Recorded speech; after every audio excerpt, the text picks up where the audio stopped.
င်္ဂလာပါကျွန်တော်ကတော့မွန်ပြည်နယ်ချောင်းစုံမြို့မြန်မာနိုင်ငံအင်ချမ်းမြေဝန်ဆောင်မှုအသင်းဝင်ဦးရဲ့နေလည်မဲ့ဖြစ်ပါတယ်ကျွန်တော်ဒီနေ့အယောင်းတင်ပေးမယ့်မြေကတော့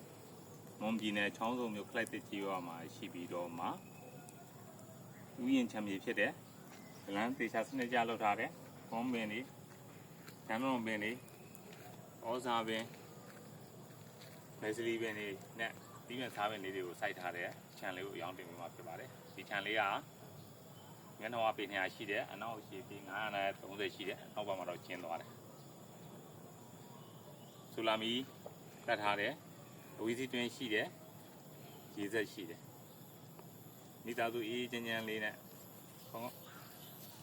ထိုက်ပြိုးပြီးတော့အေးချမ်းချမ်းနေသူများအတွက်သူတည်တော်တဲ့မြေလေးဖြစ်တယ်ဇာအုပ်စိမ်းရှိတယ်ဆိုင်ရှင်ကိုယ်တိုင်တိုက်ရိုက်အယောင်ဖြစ်တဲ့အတွက်ကြောင့်မို့အရှုပ်ရှင်းမရှိဘူးခေါ်စရာအသိန်း2500ဖြစ်တယ်ဒီချမ်းကိုစိတ်ဝင်စားမယ်ဆိုရင်တော့ဦးရဲ့နီလင်း39 0939 693 43လုံးကိုဆက်သွယ်မြင်းများကိုယူနိုင်အားလုံး